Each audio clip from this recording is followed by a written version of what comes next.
TDP కార్యకర్త కుటుంబం ఆందోళనకు దిగింది. సింగనమల ఎమ్మెల్యే బండారు శ్రావణశ్రీ కుటుంబం నుంచి ప్రాణహాని ఉందంటూ దళిత సామాజిక వర్గానికి చెందిన టీడీపీ కార్యకర్త ప్రసాద్ తన భార్య పిల్లలతో కలిసి అనంతపురం ఎస్పీ కార్యాలయం ఎదుట నిరసన చేపట్టారు. ఈ సందర్భంగా ప్రసాద్ మాట్లాడుతూ తాను తెలుగుదేశం పార్టీ కోసం అలాగే ఎమ్మెల్యే శ్రావణశ్రీ కోసం ప్రత్యేకంగా పనిచేశానని చెప్పారు.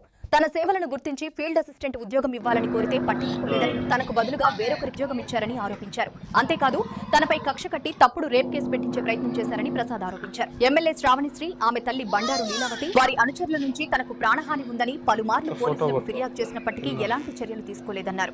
పైగా తనపై 7 అక్రమ కేసులు బనాయించారని, ఇటీవల ఎమ్మెల్యే అనుచరులు ఫోన్ చేసి చంపుతామని బెదిరించారని తెలిపారు. ఈ విషయాన్ని కూడా పోలీసుల దృష్టికి తీసుకెళ్లినా స్పందన లేదని వాపోయారు. తనకు జరుగుతున్న అన్యాయం విజయవాడలోని టీడీపీ కేంద్ర కార్యాలయానికి వెళ్లి పార్టీ నేతలందరినీ కలిసి విన్నవించినట్లు ప్రసాద్ తెలిపారు. ప్రస్తుతం ఈ ఘటన రాజకీయంగా, సామాజికంగా తీవ్ర చర్చకు దారితీస్తుంది.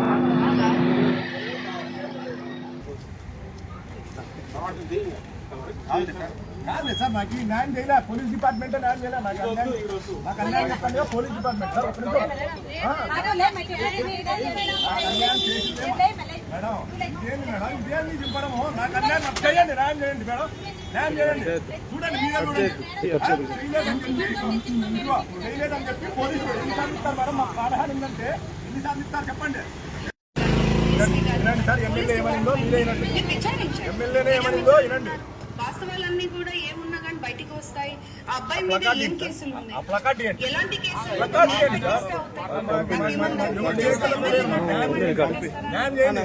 ఎమ్మెల్యే గారు నేను ఒక ఫీల్డ్ అసిస్టెంట్ అడిగితే నాకు అన్యాయం చేశారు. అది వేరే వారికి ఇచ్చేసి నాకు అన్యాయం చేసింది కాకుండా నా పైన కుట్ర చేసి నా పైన రేప్ కేసులు పెట్టే ప్రయత్నం కూడా చేశారు. సోషల్ మీడియాలో ఇష్టానుసారం మా ఎమ్మెల్యే గారు అవమానించారు. వీరిపైన గతంలో కూడా నాకు ప్రాణహాని ఉందని చెప్పి ఫిర్యాదు చేసినా పోలీస్ డిపార్ట్మెంట్ పట్టించుకోలేదు.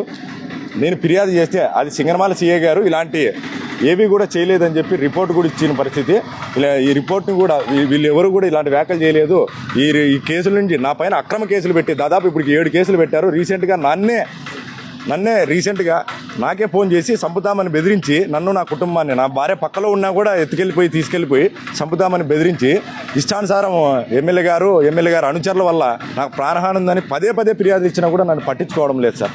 నాకు కనీసం న్యాయం జరుగుతుందని చెప్పి నేను దాదాపు విజయవాడ సెంట్రల్ ఆఫీస్కి అయితేనేమి పార్టీ నాయకులందరినీ కలిసి కూడా నా సమస్యను చెప్పుకోవడం జరిగింది.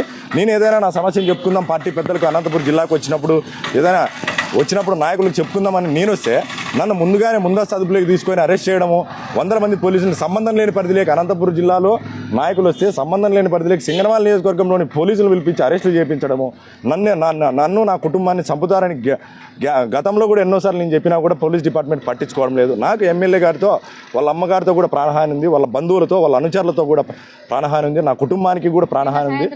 ఫిర్యాదు చేసినా కూడా నా భార్య పిల్లల్ని కానీ నేను ఒక దళితుడిని, నన్ను ఒంటరివాణ్ణి చేయాలా, ఎంతసేపు ఉన్నా కూడా నన్ను ఒంటరివాళ్ళని చేయాలనే కోణంలో ఎమ్మెల్యే గారు వ్యవహరిస్తూ ఉన్నారు. నాకు వాళ్ళు సపోర్ట్ చేస్తున్నారు, వీళ్ళు సపోర్ట్ చేస్తున్నారు అని చెప్పి మా ఎమ్మెల్యే శ్రావణి గారు, వారమ్మ లీలావతి గారు ఇష్టానుసారం ఇబ్బంది పెడుతున్నారు. వాళ్ళు చేసిన తప్పులన్నీ, క్షమించరాని తప్పుడు పనులన్నీ వాళ్ళు చేసి నాయనకు ఎవరు ఉన్నారని చెప్పి నన్ను ఒంటరివాణ్ణి చేయడానికి నా అనుచరులకు, నాతో కలిసి తిరిగే వాళ్ళు కానీ, నాతో ప్రయాణించే వాళ్ళు కానీ వాళ్ళపైన కూడా కేసులు పెట్టే పరిస్థితి. నన్ను ఎవరైనా మోటార్ సైకిళ్ళు తీసుకెళ్తే కూడా ఆ వ్యక్తులపైన కూడా కేసులు పెట్టి నన్ను ఒంటరివాణ్ణి చేయడానికి ఇష్టానుసారం ఇబ్బంది పెడతా ఉన్నారు సార్. వ్యక్తులపైన నా చుట్టూ నాకు ఎవరైనా సపోర్ట్ చేస్తారో, ఏదైనా నా వార్త రాసి మీడియాకు కూడా, నా వార్త రాసినటువంటి మీడియాను కూడా బెదిరించే పరిస్థితి ఉంది సార్. ఈరోజు నన్ను ఒంటరివాణ్ణి చేయాలా, ఎలాగైనా పిచ్చోని చేయాలా అని చెప్పి నాపై గతంలో రౌడీ షీటర్ కానీ, రేపిస్ట్ కానీ ఇలాంటివి ఏవి లేవు సార్. లేని ఆరోపణలన్నీ ఎమ్మెల్యే గారు అధికారికంగా మాట్లాడాల్సినటువంటి మాటలు కూడా ఏ ఆధారం లేకుండా ఇష్టానుసారం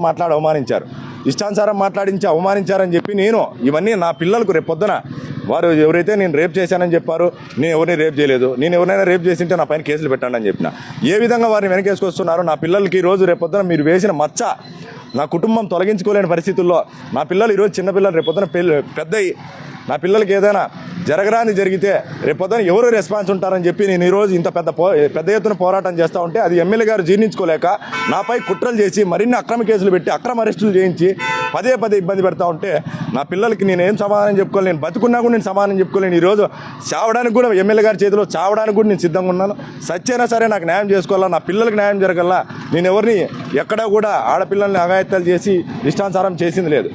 సోషల్ మీడియాలో నాకు జరిగిన అన్యాయాన్ని చెప్పుకుంటా ఎక్కడైతే ఎమ్మెల్యే గారి కోసం పని చేయకుండా అలాంటి వ్యక్తులంతా పని చేయకుండా ఈరోజు ఎమ్మెల్యే గారి చుట్టుపక్కల ఉన్నారు. ఎమ్మెల్యే గారి కోసం పనిచేసిన వ్యక్తులంతా నాలాంటి వాళ్ళని తన్ని తరిమేసినారు, అక్రమ కేసులు పెట్టి అక్రమ అరెస్టులు చేసి ఇబ్బంది పెడతా ఉంటే నా పిల్లలకి ఎలాగైనా రేపు పొద్దున వారికి ఏ తప్పు చేయలేదు నా తండ్రి అని చెప్పి గర్వంగా చెప్పుకోవాలనేది నా ఆలోచన తప్ప మరొకటి కాదు. నా వెనకున్నారని చెప్పి నాపై కుట్ర చేస్తానే ఉన్నారు, పదే పదే కుట్ర చేస్తూ ఉన్నారు. ఎమ్మెల్యే గారు మీకు చేతనైతే నా వెనకున్న వ్యక్తులు ఎవరో నిరూపించండి, అంతేగాని పదే పదే నా వెనకున్న వ్యక్తుల్ని వాళ్ళు ఉన్నారు వీళ్ళున్నారని చెప్పి నన్ను ఒంటరివాణ్ణి చేయాలని చూస్తే నా పోరాటం ఇంతటితో ఆగదు. నేను చావడానికైనా సిద్ధం, మీ ఇంటి దగ్గరికి వచ్చైనా సస్తా.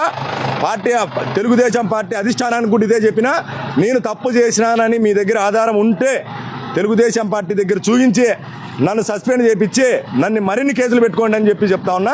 నేను ఒక దళితుడిని, నేను కూడా తెలుగుదేశం పార్టీతో కూడా పోరాడతా, మీతో పోరాడతా, ఎంతవరకైనా నేను సిద్ధంగా ఉన్నానని చెప్పి తెలియజేసుకుంటూ